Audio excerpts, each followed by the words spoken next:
Hello, this is Jason from the Edge of Midnight channel. I wanted to do a quick video about Paola's crafts and her artwork.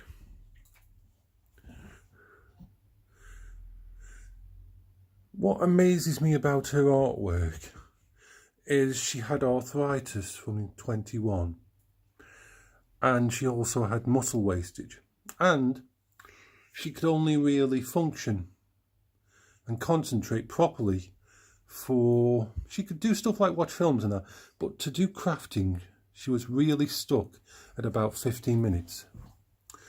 Now these were pride and joy. She made one of these at least once a month. I've got so many of them in books. I want to get a professional guy in or something and get prints of them and then maybe sell them on the site as large prints. That would be nice. That would be something nice. Every single one of them is double-sided. That one's got a little field mouse. And so she did these with hands that were mostly claws, while in pain, because she was never not in pain. She took inspiration from pictures she took outside, from fantasy, from anything. And this was her fighting back. This was her creating. Oh, that's upside down. I need to put that. This was her standing at the precipice and saying, no more. You're not taking this away from me.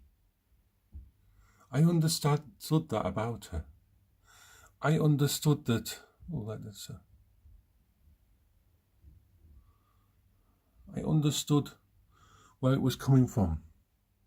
It's why she never, for 18 years of her illness, she never took painkillers, not even paracetamol, because she saw the pain as feedback, as telling her when she was doing too much.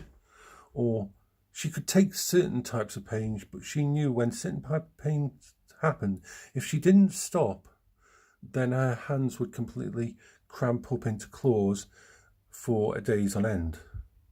Now it's like this jewellery that she made. She made that. She actually made that with hands that wouldn't work most of the time.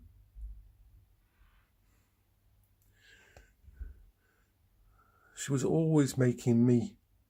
That used to sit on my computer. She did that for one of my birthdays.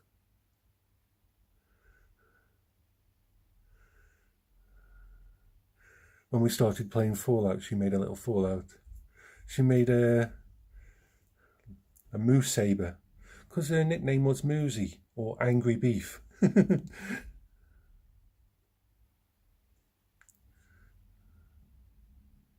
she did felt work. And this, I'll open it up here, at one of the pages. That's the last one she did. She died on the 20th of the 11th. This was her last picture before things started to really go bad. Even near the end, even when things were, most of us wouldn't be able to handle what she was doing. I'll show you another picture there. These were later ones. 14th and 9th. She was always trying to push herself. No matter how bad she was, those were her brushes. But she had a little tiny painting set, and that little book she'd take outside in the wheelchair. And well, she had other painting books, but these the small one. As I was moving her around, or we'd stop at something like the fountain in Hanley Park, she'd start painting. She'd have a little tiny bottle of water She never wasted any time. Let me show you something else. This is the last cross stitch she did. She started it before she got ill. And it took 2 years for her to finish it when she got ill. But she wouldn't give up. Even though she could only do a few little tiny bits. She stopped doing cross stitch after that because it just was too much. She had to find other ways of doing it. She never gave up.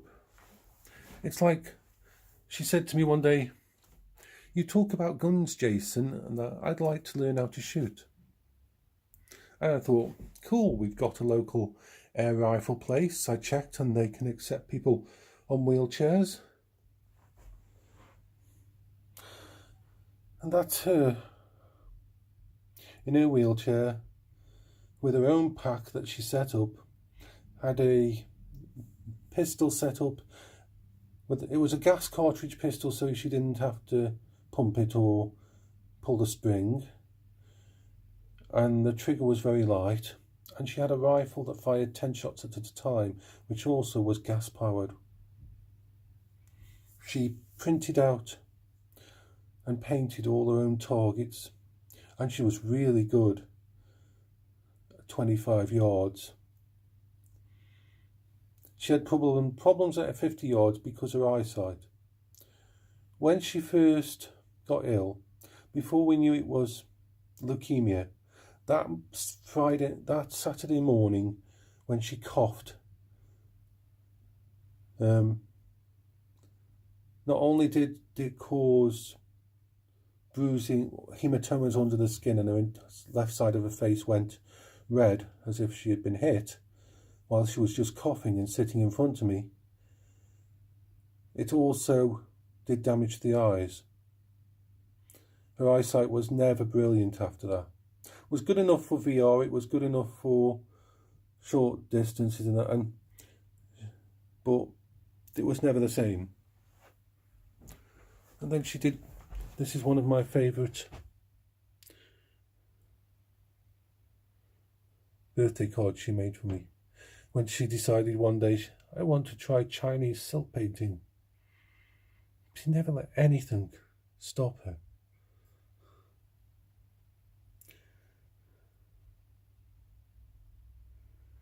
Never.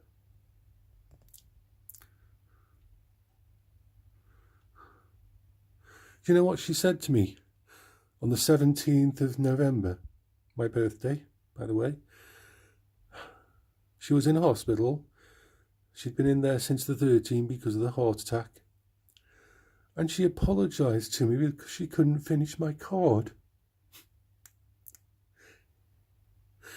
I told her, I said, "You're alive. That's a good enough birthday present for me." This was 3 days before she died.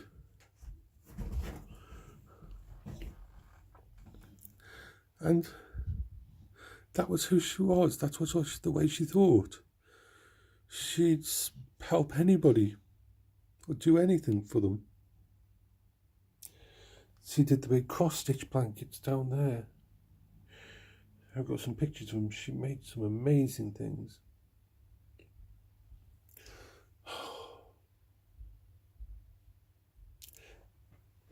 I think the more I show people, the more they understand. She used to love making these.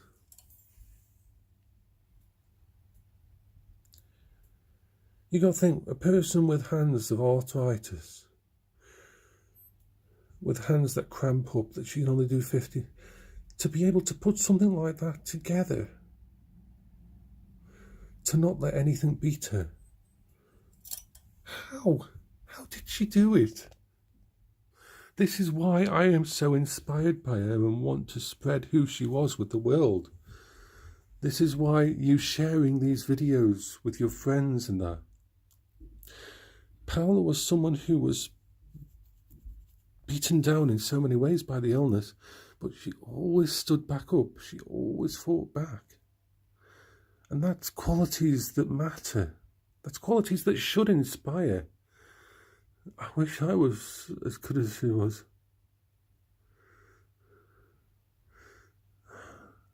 Anyway, and that's, oh, she did this before the other one, the Eeyore ones.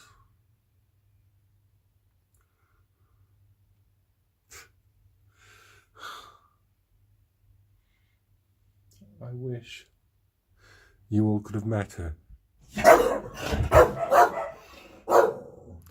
That's the dogs being naughty. Anyway. Yes, Bertie. Yes, Bertie. He's on the back of the. He's on the back of the seat. He's actually. He'll probably fall off. You're crazy. This is not a good place for you to get your butt rubbed. It's on the actual back of the seat. You're too big. Come on. Yes, you're there. Let's have the dog in the shot. Stay still. He doesn't stay still very well. No. Oh, yes, he's beautiful. He's wondering why I'm behind the stuff. Okay.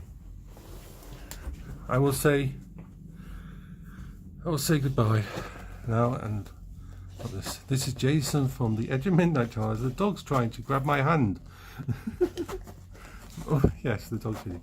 Bye bye for now.